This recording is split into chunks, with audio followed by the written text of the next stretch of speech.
apakah mendengar suara saya? Dengar, Pak. Good, Patricia, thank you so much untuk responnya. Mari kita lanjutkan, ini adalah pertemuan ke berapa? 4 ya, dari perkuliahan TPLP 1.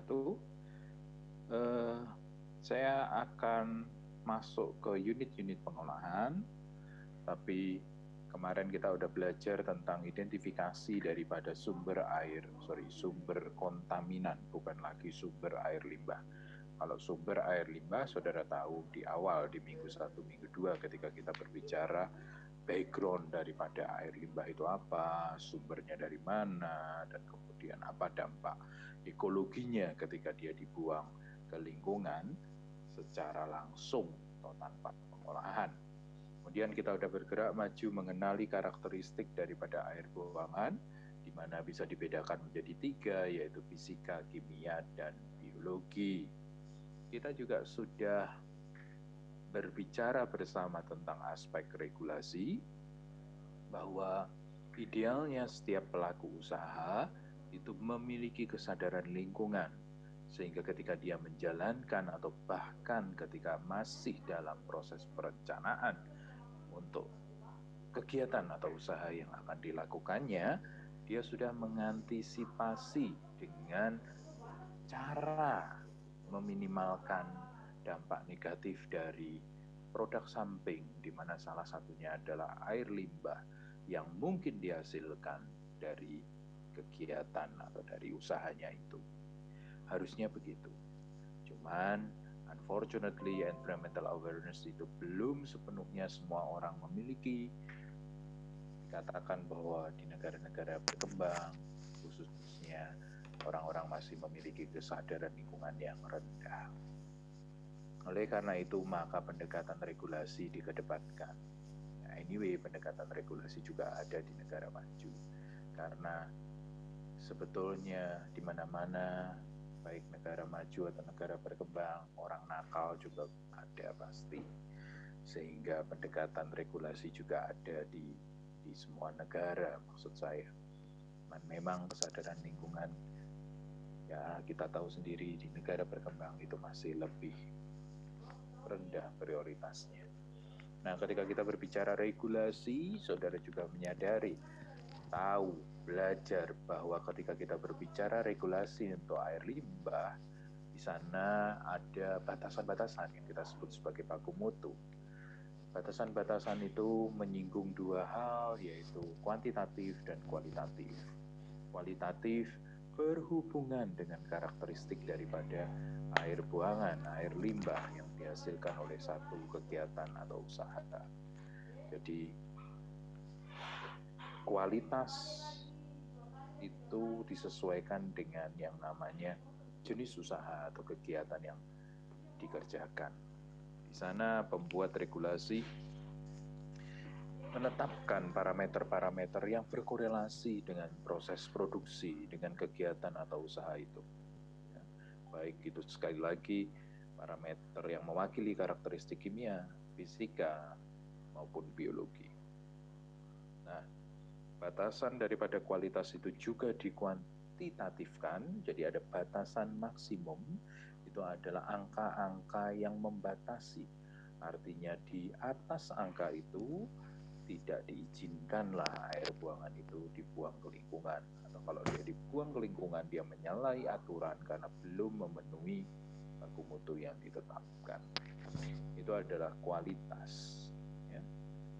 Parameternya apa? Konsentrasi maksimumnya yang diizinkan itu berapa.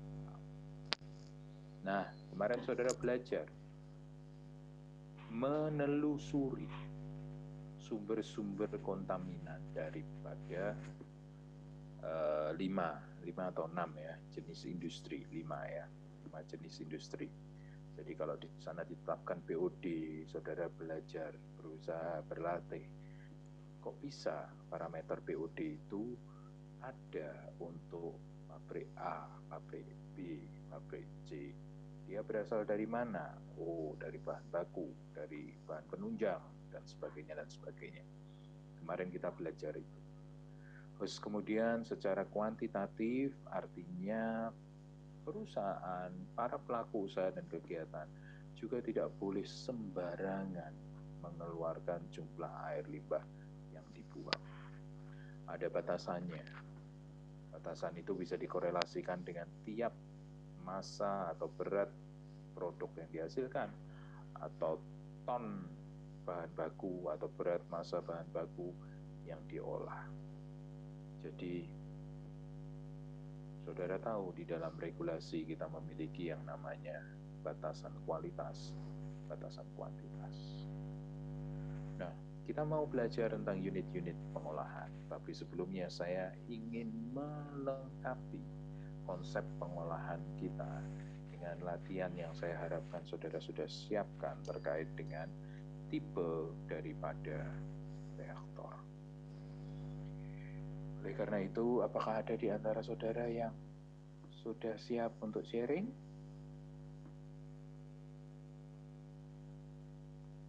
Terkait dengan yang minggu lalu akhir saya minta saudara untuk baca-baca. Ada? Volunteer seperti yang minggu lalu.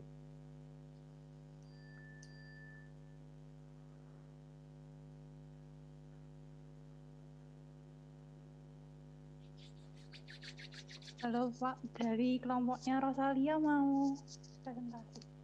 Oh oke, boleh Rosalia, Nina. Ini ada yang resen, Ferdi sama Natasha Fabiola, apakah ada di grup yang sama? Kalau tidak nanti bisa gantian. Jessica, Febiana, oke. Beda Pak. Beda ya. Baik, dari Nina dulu ya. Nanti ke Ferdi, terus ke Natasha. Terus satu lagi tadi siapa? Ya boleh. Ya oke. Yuk.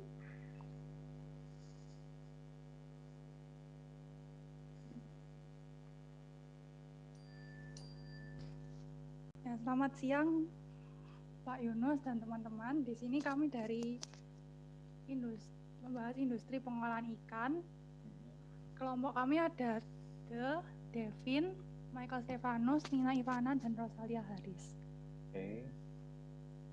Nah, ini seperti yang sudah dijelaskan di minggu lalu, kami membahas tentang limbah dari industri pengolahan ikan itu ada dua. Yang pertama itu ada limbah padat, dan yang kedua itu ada limbah cair. Untuk limbah padat itu berasal dari organ-organ bahan baku ikan, yang seperti sudah dijelaskan dulu di minggu lalu itu dari pencucian, seperti itu ada organ-organ bahan baku yang terikut di pencucian. Lalu limbah ini nantinya akan diambil oleh para pengolah limbah dari pihak luar yang selanjutnya diolah secara mandiri. Nah, untuk presentasi kali ini kami akan lebih memfokuskan pada pengolahan limbah cair dari industri pengolahan ikan sendiri. Nah, limbah ini akan melalui beberapa proses pengolahan yang ada di dalam unit IPAL sebelum nantinya dibuang ke badan air penerima. Kelompok kami ini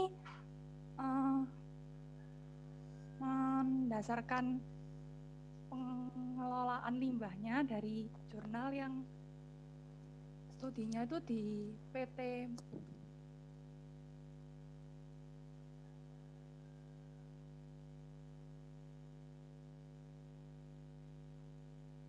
PT Kelola Mina Laut Gresik ini. Oke. Nah, sebelumnya ini saya akan menjelaskan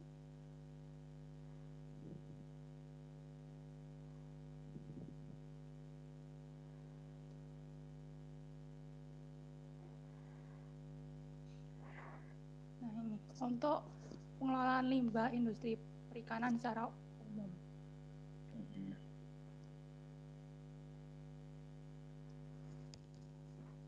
Nah, industri perikanan secara umum ini untuk pengelolaan IPAL itu terbagi menjadi 3, yaitu ada pre-treatment, pengelolaan primer, dan juga sekunder.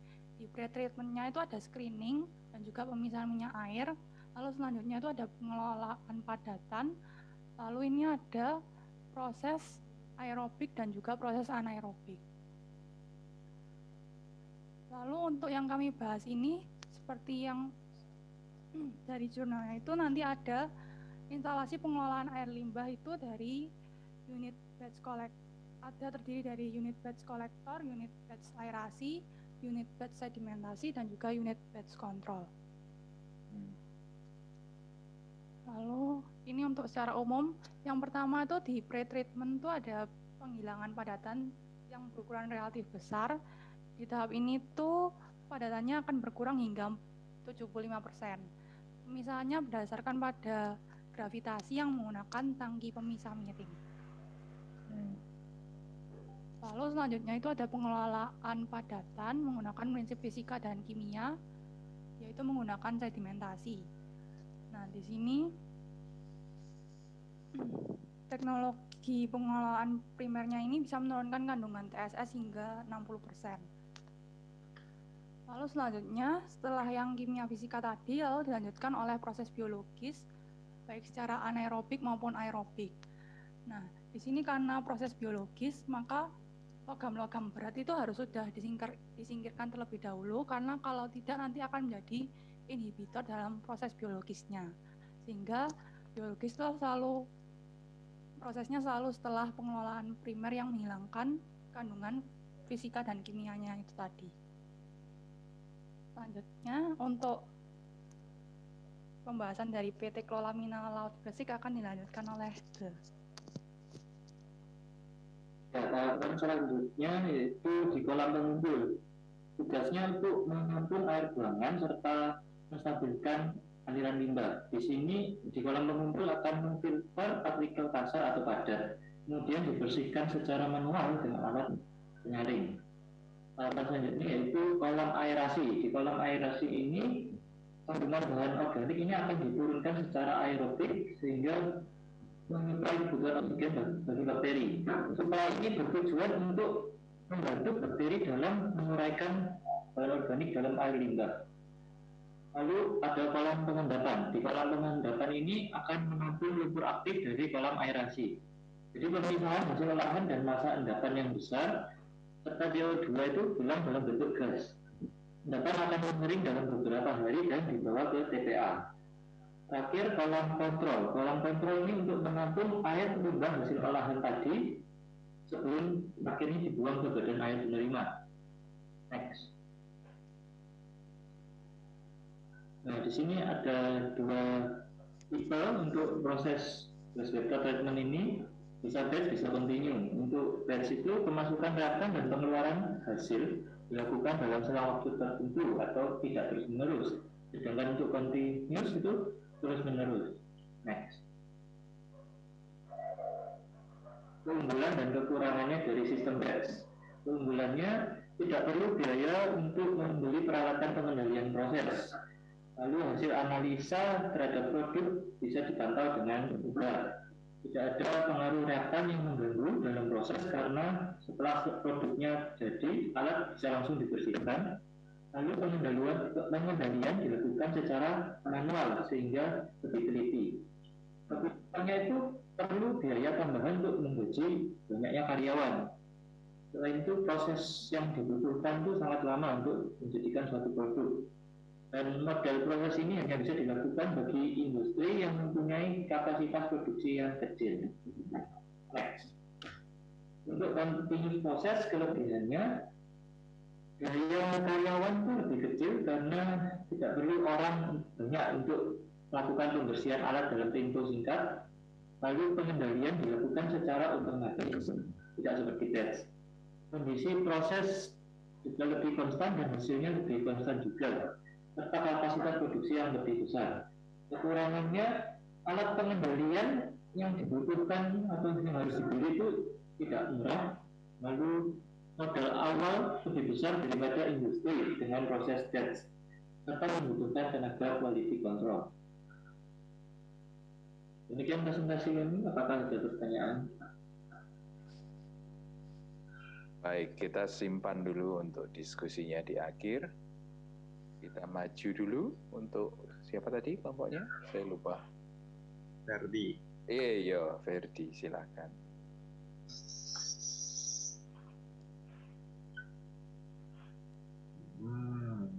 Untuk Anggra ini mungkin saya dibantu share screen.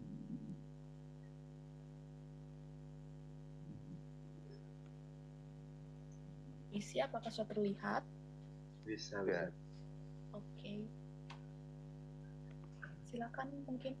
Oke, terima kasih atas kesempatannya. Perkenalkan, saya Ferdi.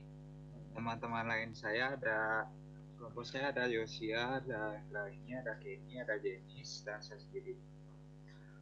Jadi kali ini kita ingin membahas terkait bagaimana proses yang terjadi di industri penyamakan kulit yang kami pakai sebagai referensi, apakah batch atau continue. Oke, next.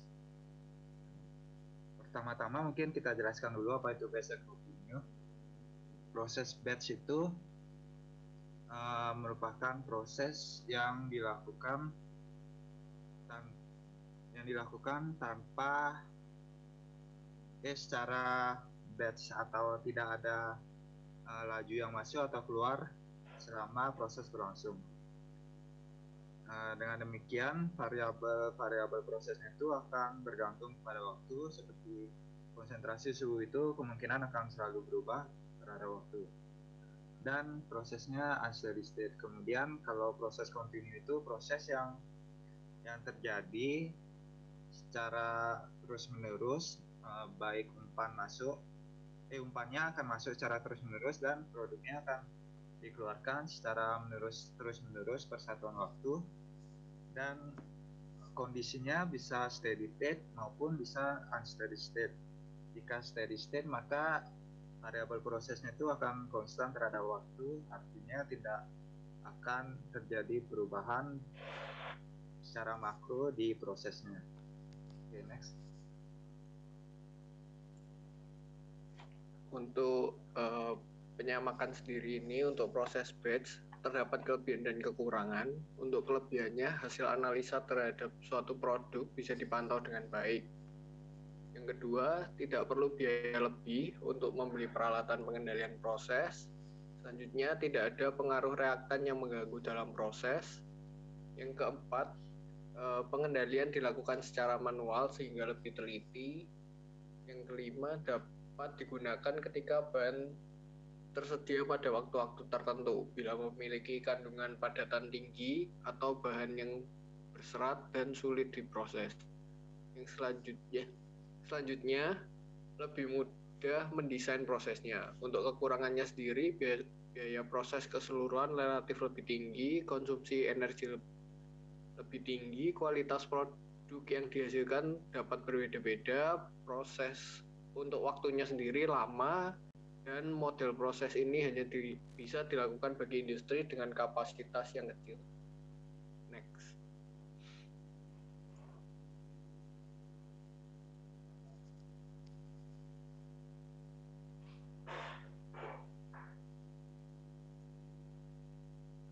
Oke, sebelumnya mohon maaf. Seperti kayak maksud saya sama seperti proses batch, proses continue juga tentunya memiliki kelebihan dan kekurangan. Mungkin kalau dilihat secara sekilas, kelebihan dan kekurangannya mungkin mirip seperti yang kelompok sebelumnya jelaskan. Seperti kelebihannya, contoh pengendalian dilakukan secara otomatis, kondisi proses lebih konstan dan hasilnya pun lebih konstan sehingga meminimalisir kesalahan atau cacat produksi.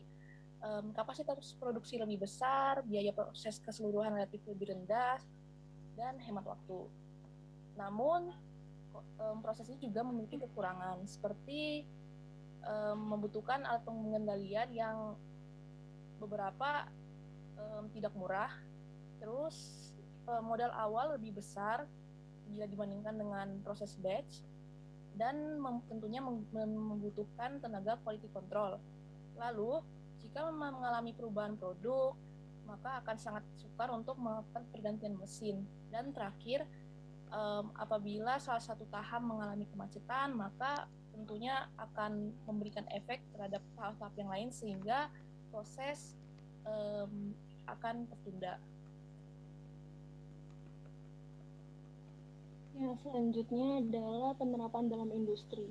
Seperti yang kita tahu bahwa kebanyakan industri di Indonesia pasti seringkali mereka menggunakan proses continue karena waktunya lebih efisien dan juga barang-barang yang dihasilkan itu akan lebih bagus. Namun dalam penerapan industri penyamakan kulit ini, kebanyakan industri penyamakan kulit di Indonesia sejauh ini masih menggunakan proses batch, baik dari tahapan pra-penyamakan, penyamakan, sampai kepada pasca penyamakannya. Sehingga limbah yang dikeluarkan juga ada atau dihasilkan setelah proses itu berlangsung. Dan industri ini menggunakan proses batch karena permintaan produk atau tuntutan pasar yang sulit sekali diprediksi, sehingga tidak dilakukan produksi berskala sangat besar. Selain itu, dengan melakukan proses batch ini, maka bukan hanya satu jenis produk saja yang dapat dihasilkan, tapi juga berbagai macam jenis produk.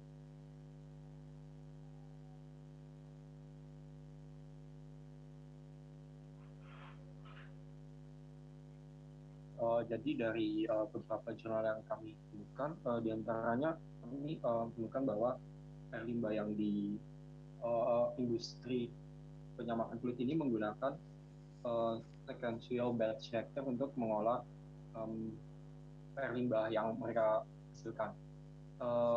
Sequential batch reactor ini atau yang disingkat dengan SBR ini mempunyai 5 tahap, yaitu pertama fill atau diisi dengan air limbah, lalu kedua di react atau diproses, ketiga di settle, jadi agar yang limbahnya itu terpisah dengan air, keempat itu dipisahkan, jadi airnya yang sudah di-treat itu dipisahkan, lalu kelima yang kotoran hasil dari limbahnya itu diambil dari tanknya itu. Nah, lalu jadinya air limbah yang di-treat ini dikeluarkan pada setelah sudah diproses secara batch. Sekian presentasi dari kelompok kami. Ada pertanyaan? Oke, thank you Kenny untuk presentasinya di bagian akhir. Baik, kita kumpulin dulu. Yang ketiga setelah Verdi adalah Natasha, if I'm not mistaken. Ya.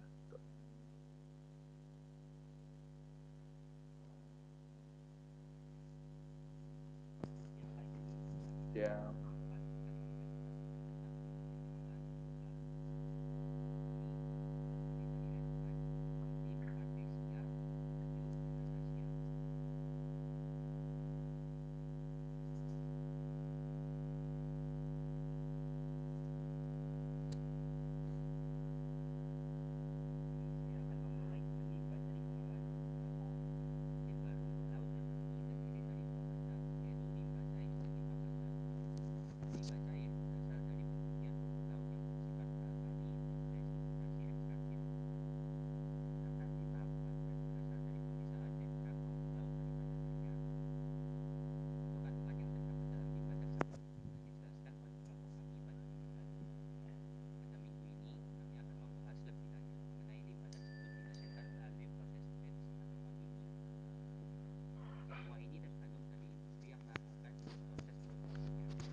Ya, untuk proses batch sendiri itu adalah semua bahan dimasukkan sebelum pemrosesan dimulai dan habis pada akhir pemrosesan.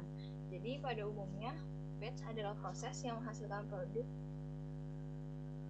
produksi bahan dalam jumlah terbatas dengan memasukkan sejumlah bahan mentah ke serangkaian aktivitas pemrosesan selama periode waktu yang signifikan dengan menggunakan salah satu dari beberapa peralatan. Pemrosesan batch yang berurutan harus menunggu hingga penyelesaian batch saat ini. Untuk proses continue. Nah, untuk continue sendiri itu material secara bersamaan dimasukkan dan dikeluarkan dari proses. Untuk sebagian besar aplikasi, aliran continue menghemat biaya, energi, dan waktu. Jika proses ini diterapkan dengan benar, maka dapat mengurangi pemborosan, meningkatkan kualitas dengan membuatnya lebih mudah untuk diidentifikasi dan memperbaiki kesalahan. Selanjutnya terkait dengan aplikasi dari proses batch dan continue yang ada di industri. Untuk terkait proses batch yang kami dapatkan itu untuk skala kecil adalah dalam industri fermentasi batch. Yang kedua untuk pembuatan bioetanol seperti food grade dan industrial kosmetik, kesehatan, dan fermentasi etanol. Sedangkan untuk aplikasi dari proses continue itu ada dua, yaitu terkait yang pertama untuk skala kecil adalah fermentasi continue dan yang kedua untuk skala besarnya adalah industri pembuatan gelas.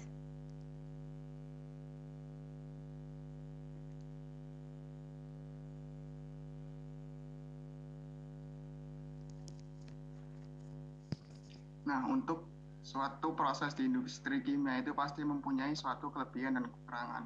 Nah, yang pertama terkait kelebihan dan kekurangan dari proses batch. Yang pertama, kelebihannya ongkos atau harga instrumentasinya cukup terbilang rendah. Yang kedua, penggunaannya fleksibel, artinya dapat dihentikan secara mudah dan cepat kapan saja yang diinginkan. Yang ketiga, penggunaan yang multifungsi. Keempat, reaktor ini dapat digunakan untuk reaksi yang menggunakan campuran kuat dan beracun.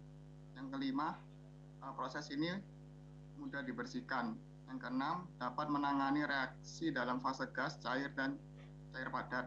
Lalu ada juga kelemahan yang dimiliki. Yang pertama, biaya buruh dan handling cukup tinggi. Yang kedua, kadang-kadang waktu shutdown-nya besar, yaitu waktu untuk mengosongkan, membersihkan, dan mengisi kembali. Yang ketiga, pengendalian kualitas dari produk jelek atau susah. Yang keempat, skala produksinya terbilang cukup kecil. Next. Nah, ini adalah kelebihan dan kekurangan dari proses continue. Yang pertama, kelebihan. Kapasitas produk yang dihasilkan bisa lebih besar jika dibandingkan dengan proses secara batch. Yang kedua, proses steady state, sehingga komposisi yang keluar selama proses akan seragam sehingga kualitas produknya baik. Yang ketiga, tidak memerlukan pengontrolan secara manual karena sudah terjadi secara otomatis. Di samping itu, proses continue juga punya kekurangan. Yang pertama, membutuhkan biaya alat pengoperasian yang pastinya mahal. Yang kedua, produk dalam suatu proses harus diproduksi dalam jumlah yang besar. Jika untuk produk dengan skala kecil, ini lebih dianjurkan untuk skala batch. Demikian presentasi dari kami. Mungkin ada yang ditanyakan? Ya, kita simpan dulu, Dio. Masih ada lagi kelompok yang akan menyampaikan presentasinya?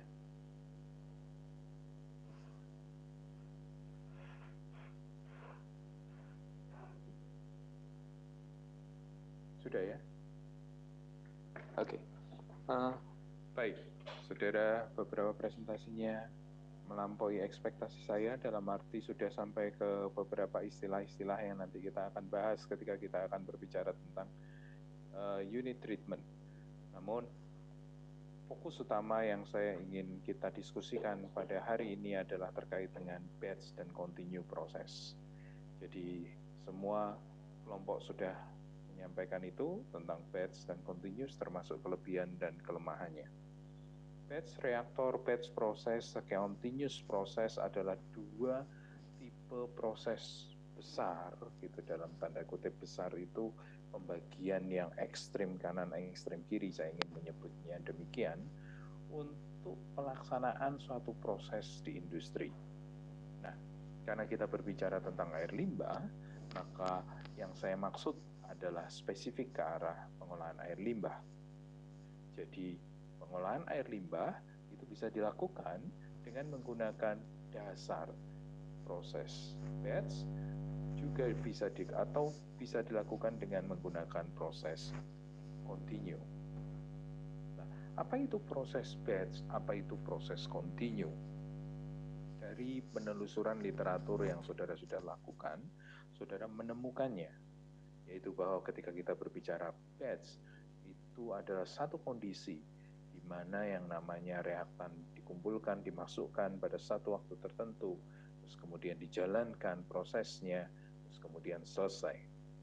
Sementara ketika kita berbicara proses continue, secara keyword atau kata kunci yang tadi saudara juga banyak sebutkan, tidak ada selama proses pelaksanaannya in out itu steady. Kalau tidak ada in, tidak ada out, itu adalah proses batch. Nah, itu adalah dua proses ekstrem kanan, ekstrem kiri yang menunjukkan bagaimana proses reaksi itu bisa dilakukan. Nah, mari kita kembali ke air limbah, ke air buangan. Pada kondisi apa yang namanya air limbah itu diolah dengan menggunakan batch proses? Dan pada kondisi bagaimana yang namanya air limbah itu diolah dengan menggunakan continue proses?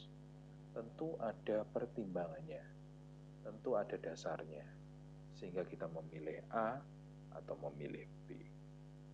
Saudara tadi mengatakan bahwa ketika berbicara masalah batch proses, biasanya dilakukan untuk masih menggunakan istilah produk, artinya masih berbicara proses industri itu yang tidak banyak. Tetapi ketika berbicara masalah masif atau berbicara masalah produksi massal begitu, maka saudara menggunakan yang namanya proses kontinu. Steady state, terus ada in, ada out, terus ada in, ada out, terus ada in, ada out, sehingga kita mendapatkan yang namanya produk banyak. Nah, tentu saja batch and continue-nya tidak berbeda, baik itu dipakai untuk proses produksi maupun di air limbah, tetapi yang perlu kemudian kita pikirkan adalah bagaimana dengan air limbah ini. Artinya, pada kondisi apa dia bisa kita perlakukan secara batch, dan pada kondisi apa kita bisa perlakukan dia secara continue.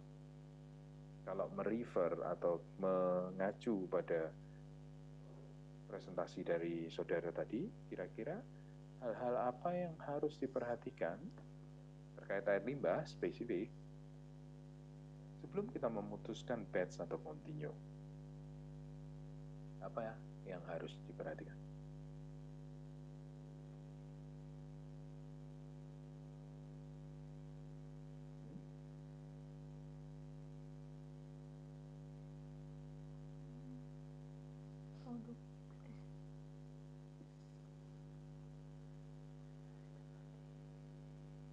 Apa yang harus diperhatikan? Yang pertama mungkin frekuensi air limbah itu dihasilkan apakah banyak atau sedikit. Oke, berbicara satu masalah banyak sedikitnya air limbah ya, Ferdi ini tadi. Oke, ya. Kemudian kesulitan mengolah partikel pengotornya. Misalnya kalau untuk menghilangkan partikel pengotornya itu butuh waktu yang lama atau butuh mekanisme yang rumit, mungkin agak susah pakai waktu. Oke, kenapa demikian? Soalnya kontinu itu kan harus selalu mengalir gitu kan. Ya, mengalir jadi masuk dan mengalir keluar gitu ya.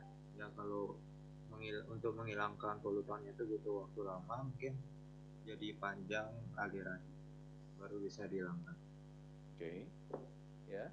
Yang nomor satu dulu, saudara harus tahu kuantitas air limbah yang dihasilkan oleh satu industri per satu satuan waktu. Kemarin ketika kita berbicara konsep pengolahan, saudara berbicara tentang gap antara kondisi saat ini dan kondisi yang mau dituju. Kondisi saat ini adalah hasil daripada analisa laboratorium, itu berbicara kualitas, konsentrasi dari parameter-parameter yang ada di baku mutu itu seberapa tinggi, dan target akhir ini adalah batasan yang ada di regulasi sesuai dengan tipe daripada kegiatan atau usaha yang dilakukan atau industri yang dilakukan.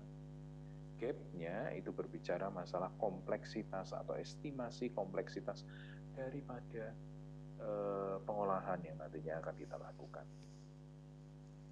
Mengetahui kondisi awal kualitas, saudara lakukan di laboratorium, ya, untuk mengetahui konsentrasi dari masing-masing parameter yang harus kita penuhi. selain kualitas, saudara juga harus tahu kuantitasnya. Kenapa? Ini ternyata kita akan berbicara apakah proses yang nanti akan kita terapkan mengacu pada batch atau continue. Itu salah satunya dipengaruhi oleh yang namanya banyak sedikitnya daripada air limbah. Ya, jadi saudara harus melakukan itu ketika industri itu meminta saudara untuk mendesain air buangannya. Saudara harus tanya berapa banyak air limbah per satu satuan waktu. Kemarin saya juga mengatakan selain kuantitas, sumber air limbah dari satu industri. Karena bisa jadi yang namanya industri itu memiliki bagian yang banyak, divisi yang banyak, sub-proses yang banyak, di mana masing-masing menghasilkan air buangan. Bisa jadi ada sub-divisi, ada plant, ada departemen yang memiliki parameter atau karakteristik air limbah berbeda dengan yang lainnya. Nah, saudara harus melakukan identifikasi itu. Kualitas, ambil air limbah dari setiap sumber, kuantitas. Cek berapa banyak air limbah yang dihasilkan dari setiap sumber di satu industri. Hal itu kemudian akan membawa kepada saudara kepada bayangan atau ancang-ancang pikiran. Saudara mau melakukan yang namanya prosesnya itu seperti batch atau seperti reaksi atau dengan menggunakan continue proses. Kalau dia adalah batch proses, tentu dia punya pertimbangan tertentu. Betul bahwa jika yang namanya air limbahnya itu tidak banyak kuantitasnya dalam satu hari, for example, maka membuatnya untuk diproses secara kontinu tentu akan lebih sulit. Sedikit sekali mungkin inputnya habis, ini jalan terus kan berhenti nanti. Sehingga lebih dikedepankan kondisi batch. Sebaliknya, pada kondisi tertentu, proses kontinu itu juga mungkin untuk dilakukan. Nah, pertanyaannya adalah, apakah selalu di dalam satu industri, kalau dia, ini air limbahnya tidak keluar 24 jam, terus mesti batch ini, atau sebetulnya bisa continue juga?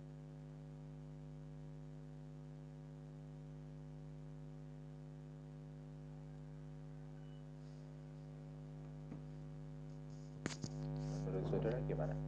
Ya, bahwa kalau batch kita punya kuantiti air limbah dalam jumlah kecil, itu lebih ke arah batch. Continue apabila kita punya air limbah dalam jumlah besar, itu lebih ke arah continue. Terus kemudian pertanyaan saya adalah, di dalam satu proses mungkin ada beberapa unit pengolahan air limbah. Apakah selalu satu batch tapi kemudian tidak ada continue, atau bisa gabungan? Di dalam unit pengolahan air buangan itu ada bagian yang batch, ada bagian yang continue.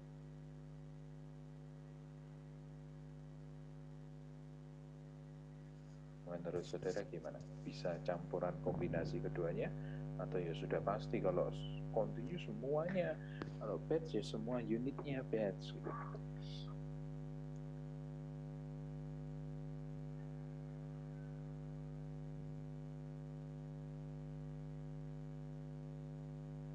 Mungkin kalau output limbahnya itu mau dijadiin satu di akhir baru diolah, nggak bisa dipisah-pisah gitu.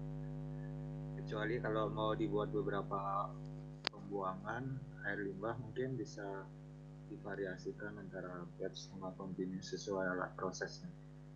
Baik, jadi saya ambil dulu kata kuncinya adalah ada kemungkinan kombinasi antara kedua proses itu di dalam satu unit pengolahan air buangan.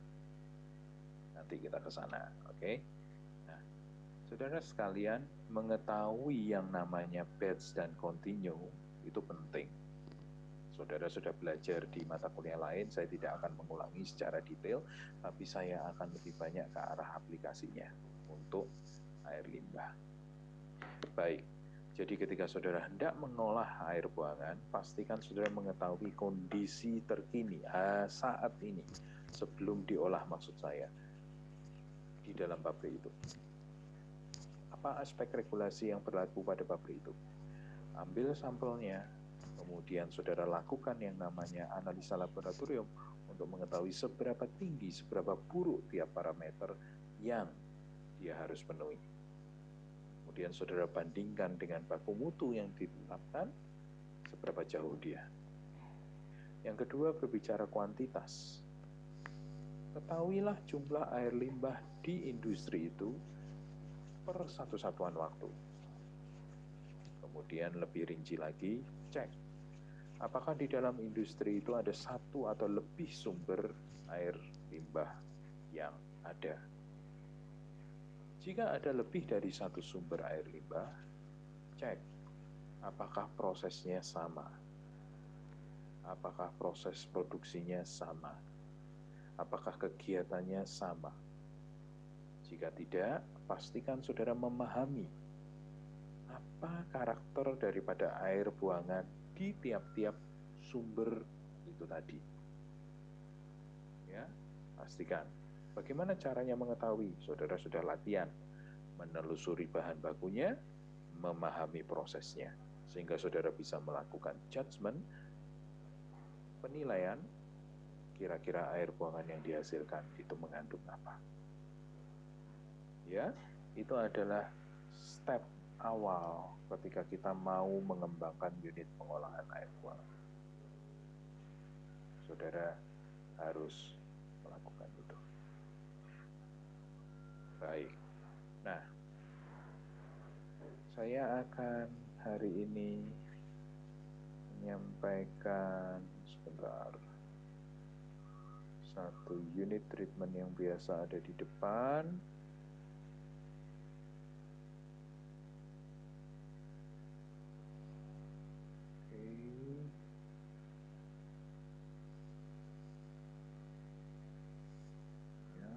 Baik, saya tidak akan mengulangi lagi tentang batch and continuous. Ada beberapa variasi, tetapi tadi saya katakan ekstrem kanan, ekstrem kirinya adalah batch dan continuous, itu yang sering kali kita jumpai. Kemudian kita berbicara kalau ini menggunakan media, ada yang menggunakan packed bed reactor atau fixed bed reactor, ada yang menggunakan sistem fluidized bed reactor. Saya ingatkan sekali lagi kepada saudara supaya saudara punya gambarannya. Nanti ketika kita berbicara unit-unit pengolahan, kira-kira kita tahu mana konsep-konsep atau prinsip-prinsip ini yang kita berlakukan. Saya akan ke sini langsung. Apakah di area sini?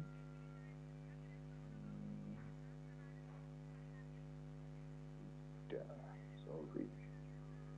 Oke, tapi ini dulu boleh sebagai awalannya. Nah, saudara sekalian, yang namanya alur pengolahan air buangan itu terdiri dari beberapa tahapan. Biasanya pengolahan air limbah itu tidak satu box kemudian selesai, masuk dalam satu box, keluar memenuhi daripada baku mutu yang ditetapkan. Tidak demikian, namun biasanya terdiri dari beberapa unit pengolahan yang disusun.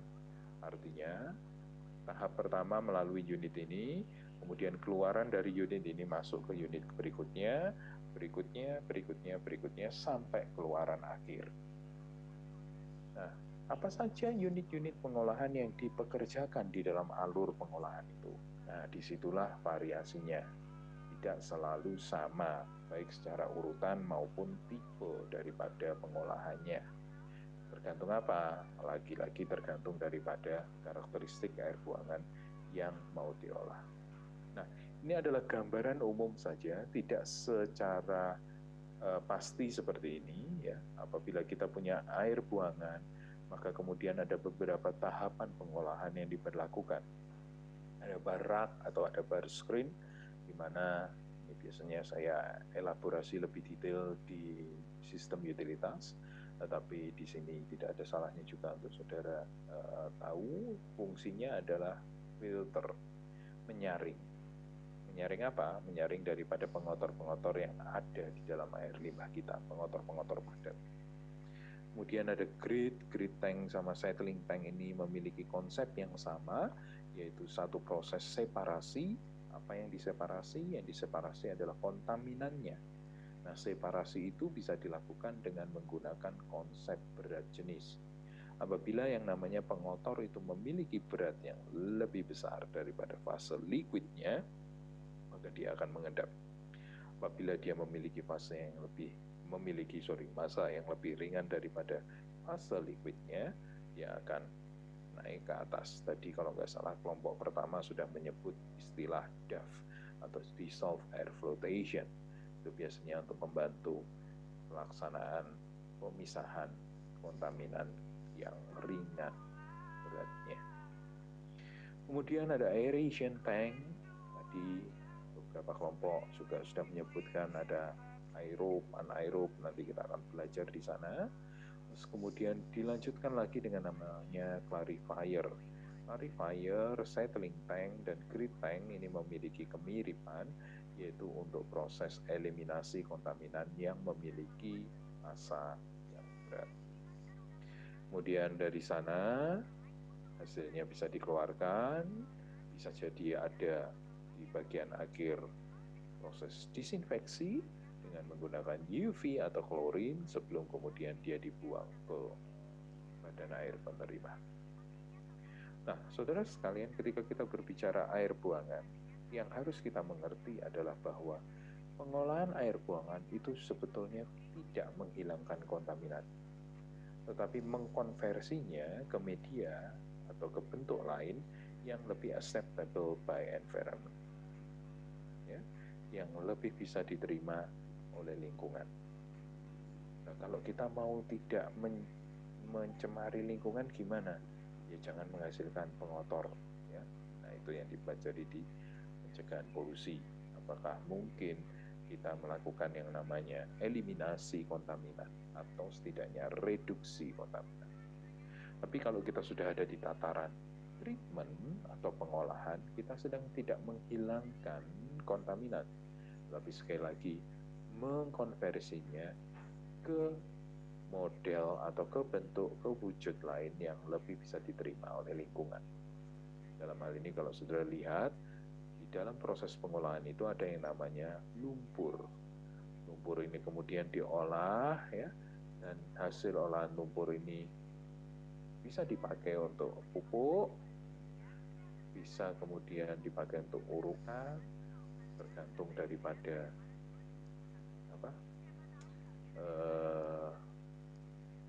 unsur-unsur yang ada di dalamnya. Kalau dia organic base, saudara bisa berharap lumpur itu bisa dipakai sebagai fertilizer untuk diaplikasikan di lahan pertanian. Tapi apabila kita memiliki unsur-unsur yang nakal di sana, ada logam berat dan sebagainya, tentu urusannya lebih panjang, tidak bisa dimanfaatkan seperti itu. Ya. Dan hasil daripada pengolahan lumpur bisa jadi menyebabkan menghasilkan yang namanya energi dengan menggunakan sistem biogas dan sebagainya. Nah, ini adalah kira-kira alur daripada pengolahan kita. Nah, apakah sama persis seperti ini? Tidak. Kita akan berkenalan dengan beberapa unit-unit treatment di ini nanti di pertemuan yang ke depan ini. Nah, hari ini saya akan menyampaikan unit treatment yang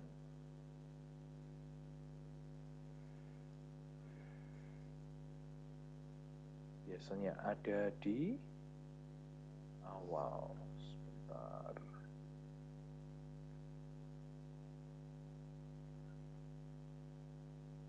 Oke, ini dia.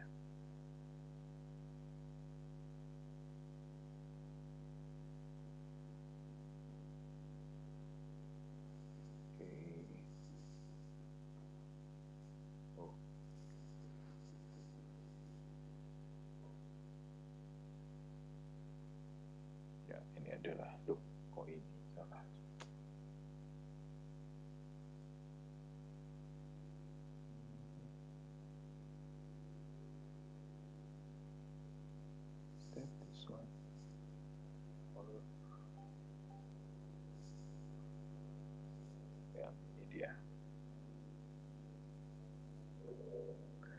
Nah, saya akan sekilas berbicara ini. Kita akan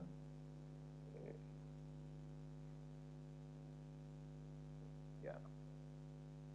Nah, screen bagian awal ya. Itu biasanya ditaruh di bagian awal daripada unit pengolahan. Tujuan daripada bar screening, barak, orang menyebutnya dengan beberapa istilah, yaitu apabila di dalam air buangan kita itu memiliki yang namanya partikel-partikel padatan yang besar. Ya. Kalau saudara lihat kardus ini, apakah kardus ini ada? Ya kalau itu limbah rumah tangga dan sebagainya mungkin ada, tetapi kalau kita berbicara spesifik ke industri, mungkin padatan-padatan besar yang dimaksud tidak seperti ini, botol dan sebagainya. Sebagai contoh, kalau kita berbicara industri kertas, maka itu berbicara fiber sisa dari pulping yang biasanya ikut keluar di dalam air limbah. Itu adalah partikel-partikel kasar, partikel-partikel besar yang dieliminasi, direduksi di bagian awal. Jadi ketika kita berbicara pengolahan air buangan, konsep yang berlaku adalah partikel atau material-material yang berukuran besar itu dieliminasi di bagian awal. Nah, selama dia punya partikel-partikel yang berukuran besar, maka dan ringan kasarannya, dia bisa kita eliminasi dengan menggunakan unit treatment yang namanya screening atau barak, yang modelnya itu juga macam-macam. Modelnya macam-macam itu tergantung dari apa? Tergantung dari bukaannya. Sama persis ketika saudara berbicara saringan, saringan itu bisa ada bukaannya yang besar, ada yang bukaannya kecil sekali atau ya semakin kecil dan sebagainya. Nah, bukaan itu disesuaikan tentu saja dengan tipikal partikel padatan yang ada di dalam air buangan kita. Apabila yang namanya partikelnya ukurannya kecil, ya harus diupayakan supaya bukaannya itu bisa menahan yang namanya pengotor ini untuk tidak ikut, kan begitu, tetapi tertahan. Itu tujuannya. Nah, oleh karena itu, ketika saudara nanti di industri atau sebagai konsultan untuk air buangan, saudara harus cek juga tipe pengotor padatan yang ada di dalam air buanganmu. Sehingga apabila saudara mau menetapkan screening barak di awal, saudara bisa memilih yang pas atau yang sesuai dengan tipikal padatan itu.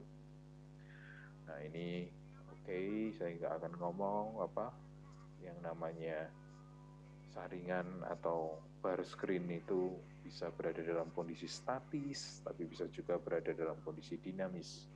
Tujuannya apa? Supaya pengotor itu, ya kan, terbawa ke atas, karena akan disisihkan dari fase cairnya. Jadi ada beberapa sekarang dengan menggunakan banyak alat.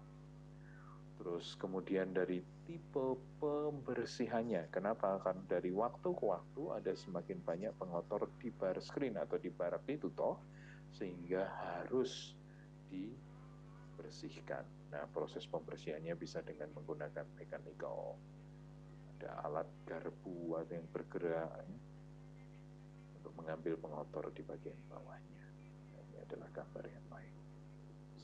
Saya akan pasang ini, saya tidak akan banyak bicara terkait tentang barak atau bar screen. Dalam beberapa hal, barak atau bar screen ini bisa menggunakan, ya ini fine screen itu yang kecil sekali. Jika kita punya yang namanya pengotor-pengotor kecil seperti TSS pada limbah cair tempe itu kecil-kecil sekali, ya. Beda dengan fiber pada industri kertas yang lebih besar.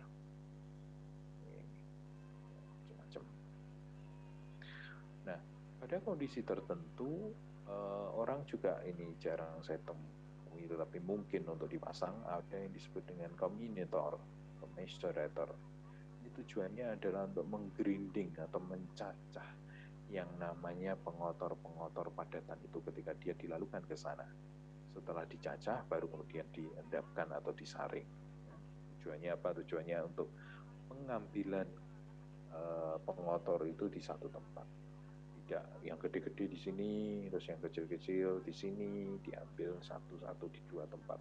Tapi mereka mau mengambilnya di satu tempat pengotornya. sehingga yang gede-gede itu dicacah, kemudian masuk ke saringan berikutnya yang lebih kecil.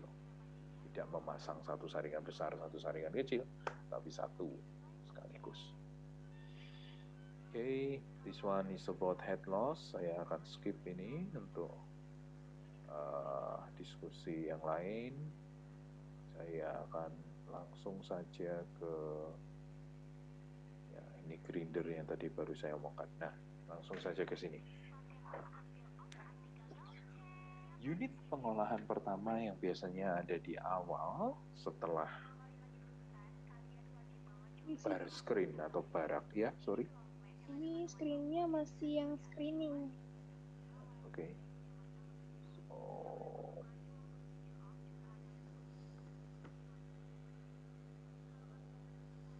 Kalau ini masih belum berubah.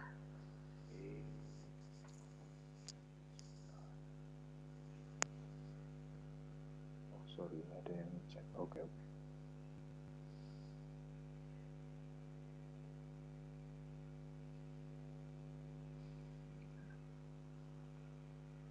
Ini?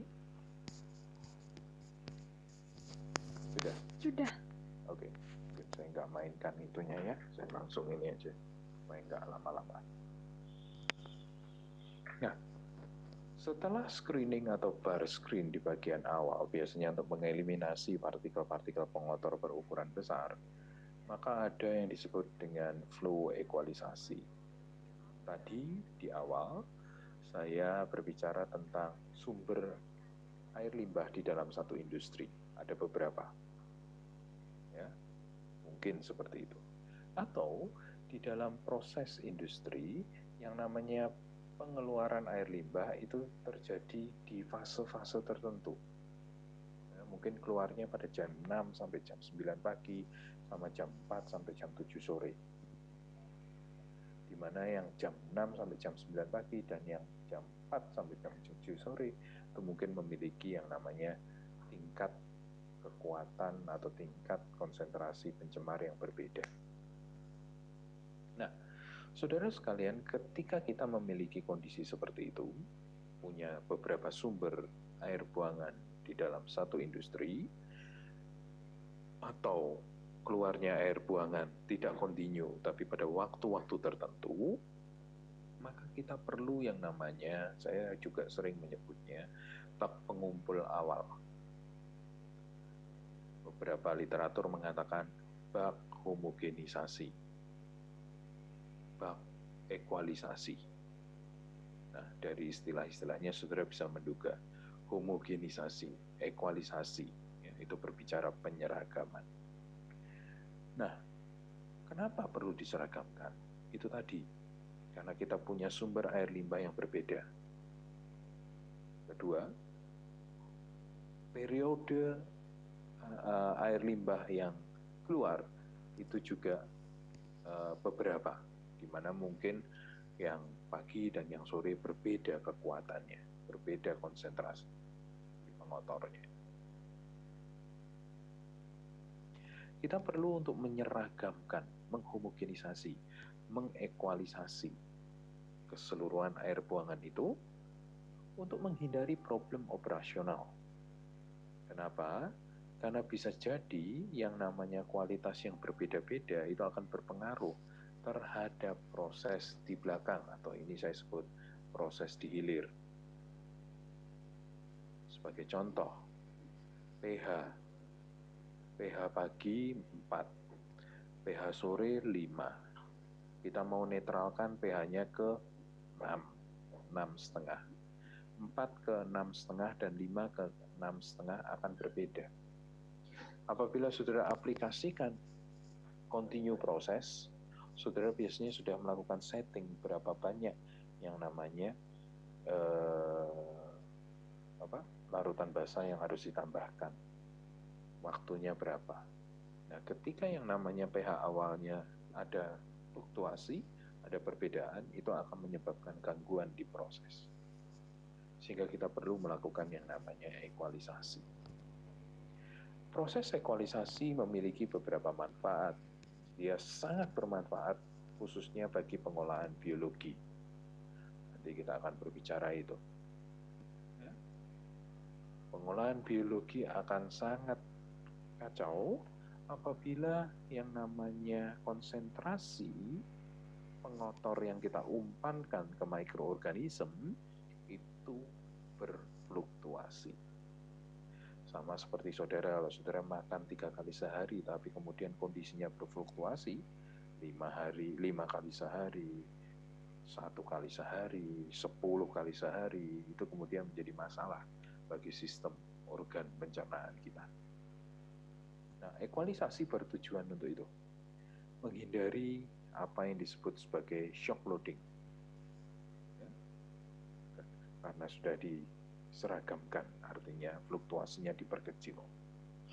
Kemudian akan memperbaiki mutu effluent, karena konsistensi loading atau beban pencemar yang diumpankan. Kalau beban pencemarannya variatif, maka bisa bermasalah. Terus, kebutuhan luas permukaan untuk filtrasi effluent akan semakin kecil. Kinerja filter akan semakin bagus, siklus backwash filter bisa lebih relatif seragam, dengan beban hidrolis yang lebih rendah. Kenapa? Umpannya diseragamkan. Jadi tidak besar, kemudian kecil, dan sebagainya. Sehingga pencuciannya bisa seragam, dan sebagainya. Ya, chemical fit control dan proses lebih reliable. Tadi, karena pH-nya dari tadi yang 4 sama yang 5, dicampur, kita ekualisasikan, mungkin rata-rata pH yang masuk ke unit netralisasi adalah 4,8 for example.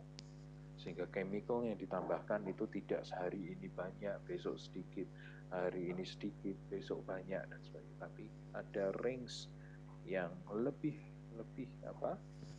kecil fluktuasinya, sehingga proses bisa lebih reliable. Secara keseluruhan akan meningkatkan kinerja daripada wastewater treatment.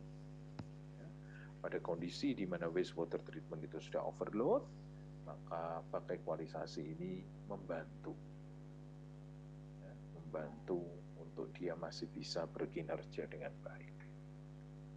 Bak ekualisasi di depan, dia menerima air limbah dari proses produksi, menerima air limbah pada awal atau saya sebut hulu.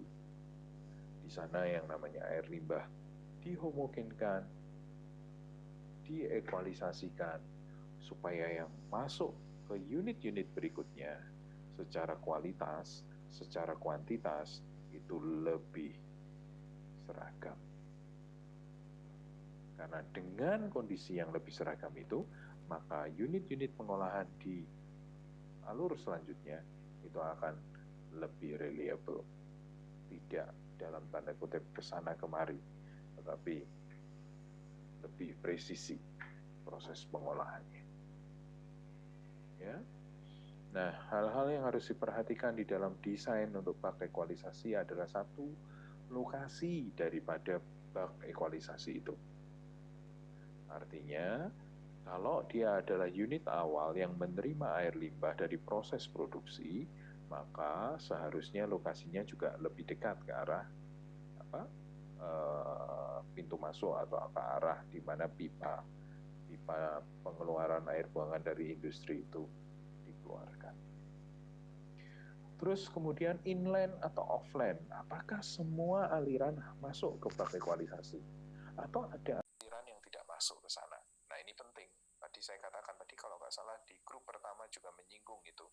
Apabila ada yang namanya unit pengolahan air buangan, tapi apabila ada sumber di dalam pabrik itu yang limbahnya ada logam beratnya, ya, maka dia harus dieliminasi dulu.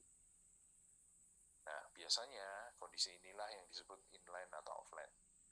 Inline, masuk semua ke ekualisasi. Kalau sebetulnya pengotornya itu sama semua. BOD, COD, hanya saja BOD, COD-nya dari unit 1, unit 2 itu naik, satu turun, satu tinggi, satu rendah. Tapi selama BOD, COD, selama senyawa organik saja, maka dia bisa inlet. Tapi apabila di dalam pabrik itu ada satu unit yang waduh, ini yang lainnya organik ini. Tapi ada satu itu yang logam berat hasil daripada atau isi daripada air buangannya. Maka bisa jadi dia offline, jangan masuk ke dalam pakai kualisasi, kita olah terpisah. Ya, nah hal-hal seperti itu saudara lakukan di awal, diidentifikasi industri itu potretnya bagaimana. Terus kembali ke pakai kualisasi, kebutuhan volume. Nanti kita akan berbicara kebutuhan volume. Geometri dan konstruksinya untuk akses agar pembersihan lebih mudah, safety itu juga mesti kita perhatikan. In some cases dibutuhkan yang namanya suplai udara, ya, supaya yang namanya air limbah kita yang ada di dalam bak ekualisasi itu tidak berbau, ya. Terus mixing, kenapa namanya aja ekualisasi, tidak hanya berhubungan dengan yang namanya quantity, tetapi tentu dengan quality. Nah, tadi saya katakan contohnya COD, POD, yang pagi atau yang satu sumber rendah, yang sumber lain tinggi. Nah, ketika dia dicampur dipakai ekualisasi, dia mesti di mix supaya terjadi proses homogenisasi yang optimal. Apa pula itu yang namanya peralatan operasional dan pompa yang dibutuhkan, material baknya seperti apa. Ya, seperti itu. Kedalaman biasanya bervariasi tergantung daripada ketersediaan tanah, minimum 1,5 sampai 2 meter. Gitu ya. Semakin dalam, saudara juga harus semakin mempertimbangkan yang namanya proses pengadukannya supaya bisa tetap berjalan dengan optimal. Freeport itu bicara masalah apa ya, free space. Jadi kalau saudara punya gelas gini, saudara kan tidak mengisi airnya sampai ke bibir gelas ini, tapi di mungkin 1 senti setelah bibir gelas itu yang disebut 1 senti, itu yang disebut freeport, supaya ketika angin atau apa tidak semburat kemana-mana. Nah, hal lain yang perlu diperhatikan tentu saja adalah kekuatannya. Semakin luas lahan yang dipakai, harus juga semakin mempertimbangkan tekanan dari bawah atau uplift, efek hidrolik reaktif yang bisa membuat bak itu mungkin miring dan sebagainya. Terus kemudian liner itu adalah lapisan untuk mencegah terjadinya rembesan. Karena saudara pasti ingat ketika kita berbicara aspek regulasi, kita itu tidak boleh menghilangkan air buangan ke bawah, ya. Wis diresepno nggak boleh, ya. Seperti itu. Mixing equipment, saudara perhatikan, baffle. Saudara tahu apa baffle? Ada yang tahu baffle?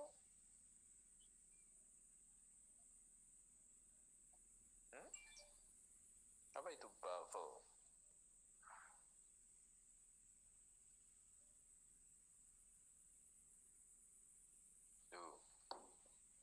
Belum belajar baffle?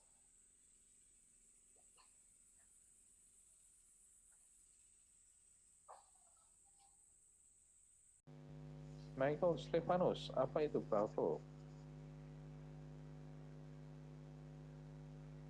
Kurang tahu Pak, maaf. Belum tahu? Baffle dipelajari di mana ya? Saya lupa. Ketika saudara belajar pengaduan itu di mana? Mixing. Alat yang dipasang kayak sekat-sekat gitu untuk biar nggak ada pusaran air. Tidak ada pusaran air atau yang dikenal dengan apa? Vortex. Ya, betul sekali. Siapa tadi? Ferdi ya, bahwa sekat pada reaktor kalau kita memakai mixing supaya proses mixing itu tidak berpusar terus sehingga malah tidak bertemu ya, menyatu, tetapi ada sekat-sekat yang akan mengacaukan aliran gitu, mengacaukan pusaran sehingga ketemu semua satu sama lain. Ya, itu terus kemudian mungkin ada yang namanya scum. Scum itu apa ya? Akumulasi busa atau lemak atau pengotor di permukaan, sehingga kita juga perlu scraper atau upaya untuk mengambil itu, ya, mengambil itu.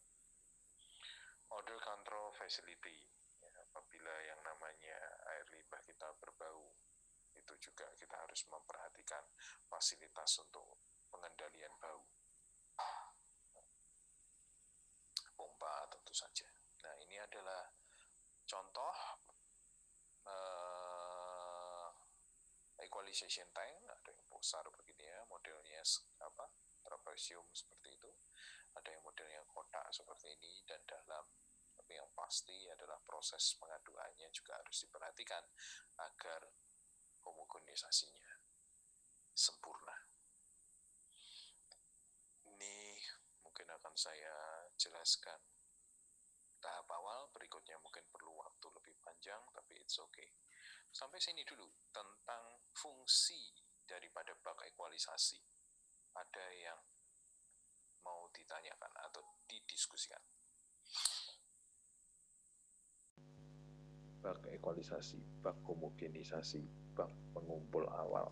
Tapi yang pasti tujuannya di dalam bak itu adanya satu proses homogenisasi kualitas, kuantitas daripada air limbah yang dihasilkan dari satu industri. Ada pertanyaan?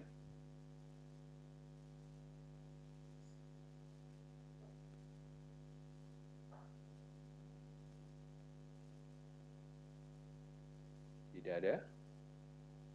Jika tidak ada, saya mau mari kita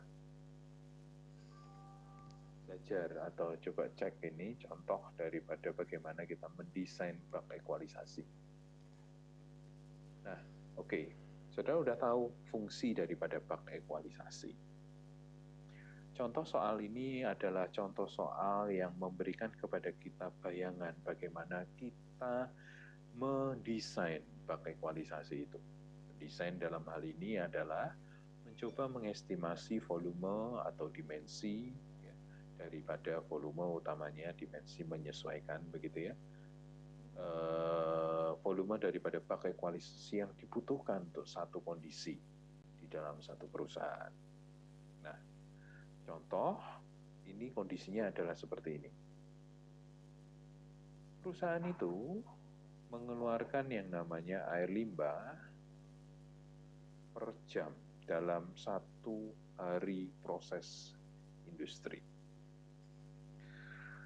Namun, hal yang menarik adalah bahwa yang namanya konsentrasi, kualitas, dan kuantitas yang dikeluarkan pada setiap waktu itu tidak sama.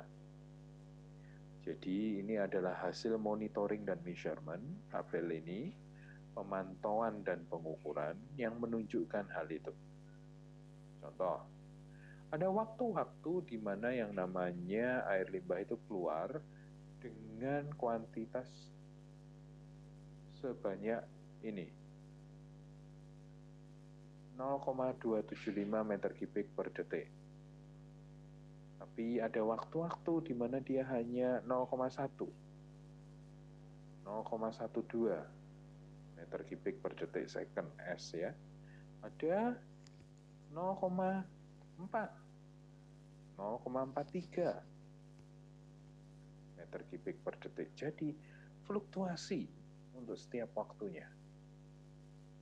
Kemudian dilakukan pengukuran juga terhadap kualitas, dalam hal ini konsentrasi BOD yang dihasilkan atau yang terkandung di dalam setiap limbah yang dihasilkan tiap waktu. Contoh, ada BOD yang terukur adalah 150 mg per liter. Ada 45 mg per liter. Ada 300 mg per liter. Jadi fluktuasi. Nah, kondisi ini menyulitkan proses pengolahan air buangan nantinya. Bagaimana saudara mendesain bak-baknya apabila yang namanya inputan air buangan itu variatif seperti ini? Oh, ya gampang Pak, ikut aja yang gede ini. Dalam kondisi dia kecil, kan KO kita. Ya. Terus, ini konsentrasi BOD-nya.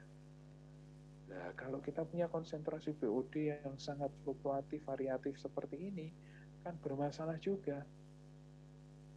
Ya. Kalau kita mendesain dengan 300, bagaimana dengan saat 45 dan 50 ini? Karena fluktuasinya terlalu tinggi, ini sekitar 6 kali atau 7 kalinya. Nah, oleh karena itu, maka kita mau memasang pakai ekualisasi, yang tujuannya tadi sudah saudara ketahui. Nah, untuk mengetahui, mengestimasi volume daripada bak ekualisasi, kita harus punya data ini. Ya, data ini. Nanti kita pakai untuk kemudian kita bisa melakukan yang namanya estimasi berapa volumenya. Jadi ini adalah given data, atau kalau saudara belum punya data nanti ketika di lapangan, so you have to do that. Harus mengumpulkan data ini. Bagaimana caranya? Nah, saya mau tanya, kalau flow rate ini, saudara tahu nilai atau angkanya, flow rate itu gimana?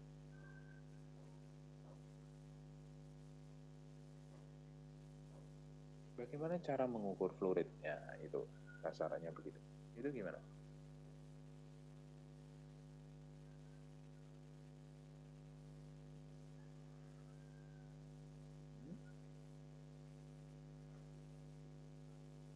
Siapa mau jawab? Albert? Steven? Bagaimana mengukur flow rate?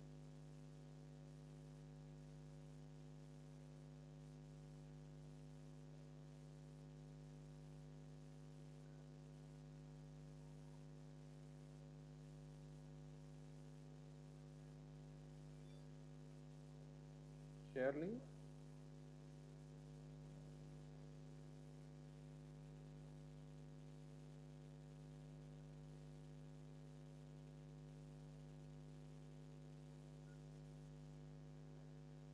Dio?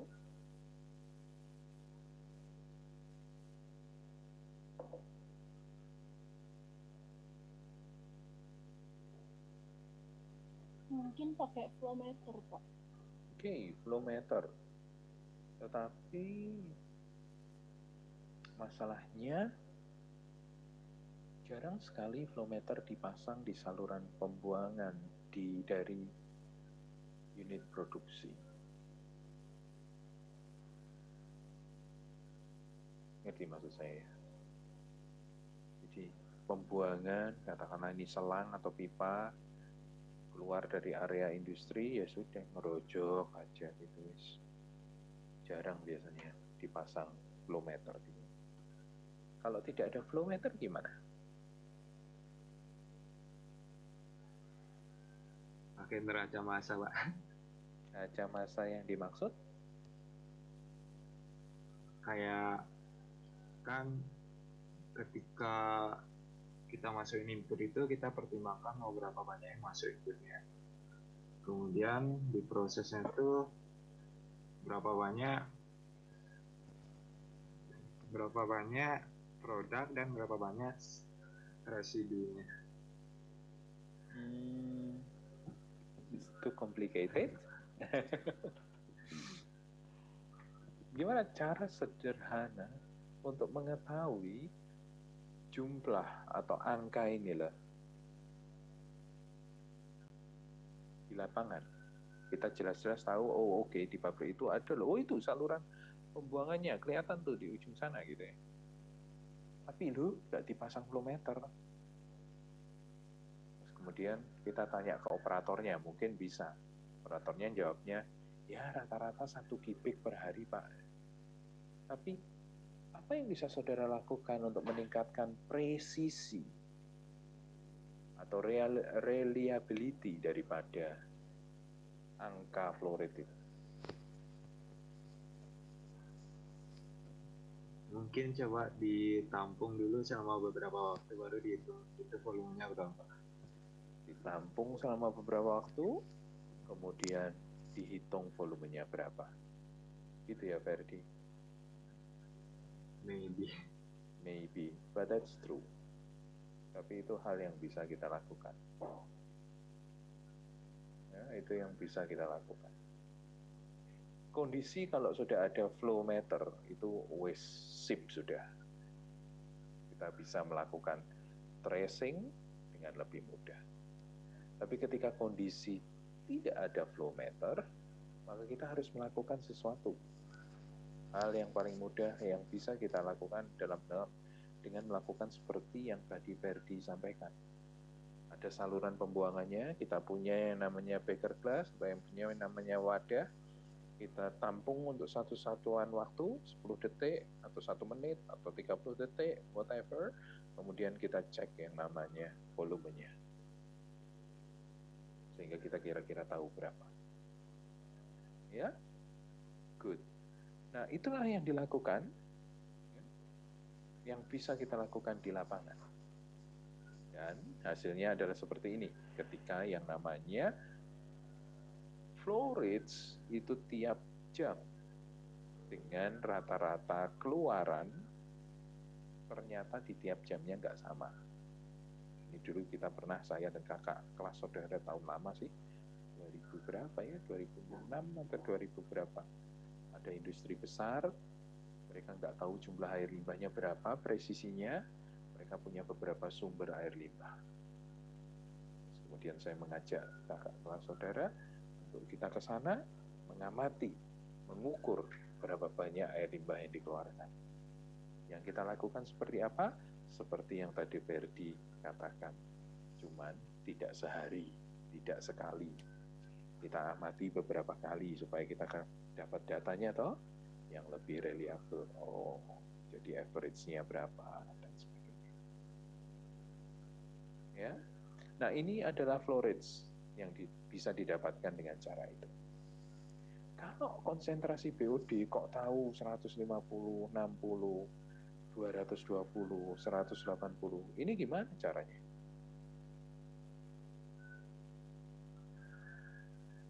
Gimana caranya?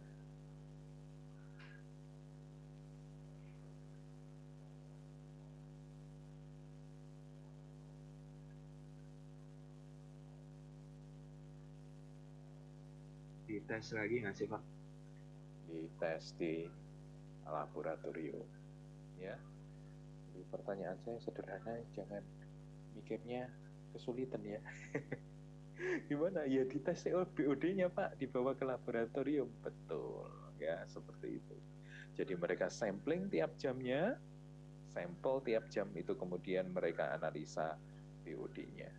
Jadi ini dari pengamatan, kalau ada flow meter dari flow meter, kalau tidak ada flow meter dari pengukuran yang tadi Ferdi katakan.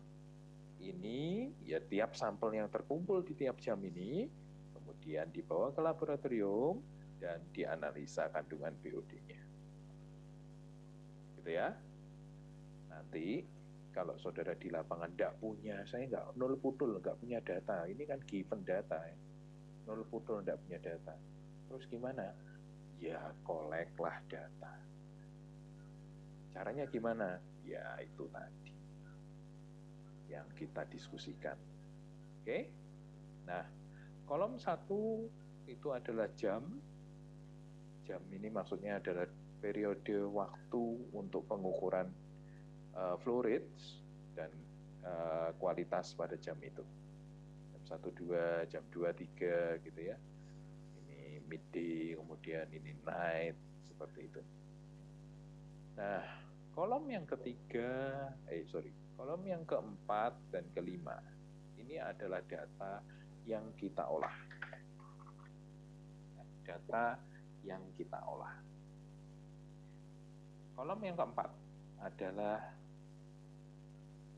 hasil daripada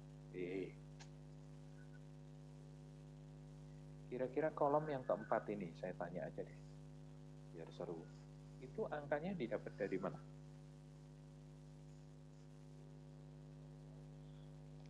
Kolom yang keempat itu ini.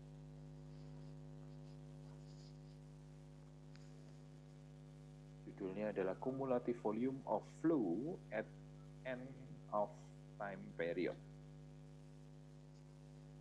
Kolom keempat.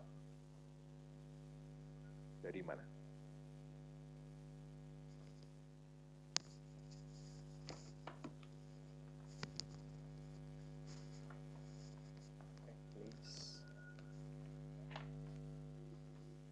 Dari kolom kedua dikaliin waktu. Dari kolom kedua ini dikalikan waktu dalam second. Waktu dalam second selama berapa second, Ferdi? Tergantung periode waktunya ini. Periode waktunya apakah berbeda-beda? Apa? Periode waktunya apakah berbeda-beda? Sama, yaitu selama 2. Kok 2? Apa? Selama berapa lama?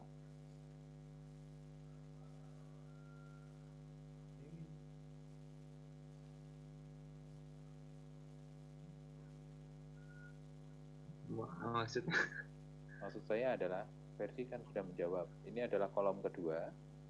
Kolom keempat ini adalah kolom kedua dikalikan waktunya. Tadi dikatakan waktunya dalam apa? Dalam second. Kemudian saya tanya, secondnya berapa? 3.600 second, Pak, 1 jam. 3.600 second 1 jam. Apakah sama untuk setiap baris ini? 3.600 atau 1 jam sama semua? Oh, diakumulasiin. Oke, 1 jawabannya adalah sama karena ya kan 1 jam semua ini. Tapi kemudian kalau ini yang ke bawah itu diakumulasikan. Ya. Jadi sudah tahu kolom keempat dapat dari mana? Sudah ya? Ya. Kolom yang kelima sekarang, yang terakhir. BOD mass loading during time period. Ini dapat dari mana?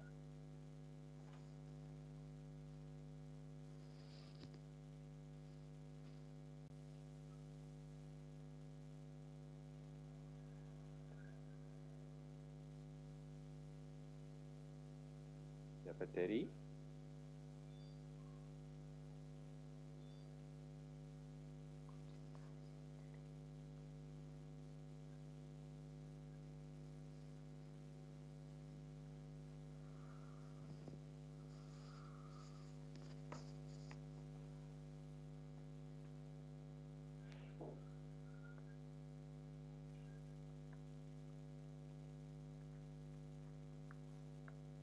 konsentrasinya dikaliin dengan kumulatif volume. Tapi konversi satuannya dulu. konsentrasi itu mana? Ini kah? Iya. Dikalikan kumulatif volume itu ini berarti? Oh, bukan. Volume per periode. Volume per periode. Volume per periode itu tidak ada di sini ya? Kamu dapat dari mana? Dari kaliin kolom kedua sama waktu dalam second, tapi nggak diakumulasi. Oke, dalam second itu dalam 1 jam atau 3.600 second, tetapi tidak diakumulasikan. Jadi sebetulnya ini adalah ini masing-masing row, masing-masing baris ini dikalikan ini. Tapi secondnya diubah menjadi hour, gitu ya. Liternya disamakan dengan meter kubik, kan begitu kan? Sehingga saudara mendapatkan massa tidak lagi dalam miligram, tetapi juga disesuaikan kilogram, karena ini faktor 1000 dibagi dengan jam. You got that? Ya, oke. Nah, saya akan berhenti di sini. Ini nanti saya akan posting di OLS. Saudara cermati. berikutnya saudara bisa baca lebih dulu tentu saja, untuk kemudian minggu depan kita akan lebih cepat, lebih mudah dalam memahaminya. Ini adalah salah satu teknik untuk kita mengestimasi volume daripada bak ekualisasi. Yang nantinya kemudian kita juga akan coba compare kondisi tanpa ekualisasi dan kondisi dengan bak ekualisasi yang kita desain. Apakah ada efeknya? Dan efek itu bagaimana? Nanti kita akan diskusikan minggu depan. Hari ini Ferdi banyak jawab, saya kasih 2 poin. Kemudian Janis menjawab benar di akhir tadi, 0,5 poin. Silakan disimpan di buku tabungan masing-masing. Okay, any question so far? Sambil menunjukkan wajahnya. Sekat ya Pak? Ya betul, sekat. Natasha, sorry saya baru baca chatnya. Jadi ngomong bubble tentu saja ya.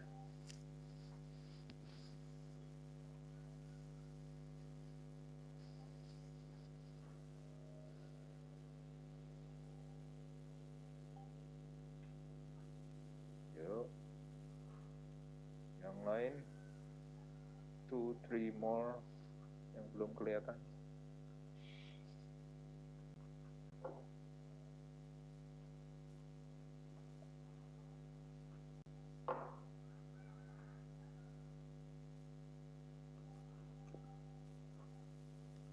Oke.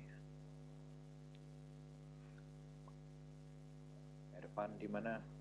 Grace, Vita, T. Alexander, dan Jessica Viviana.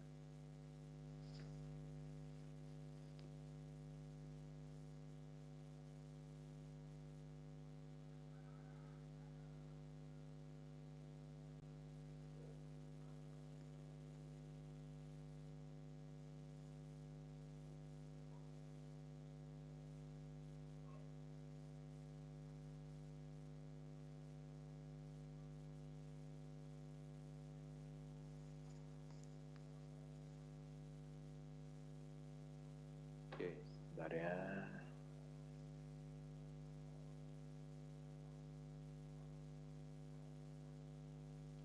Oke. Yuk, oke.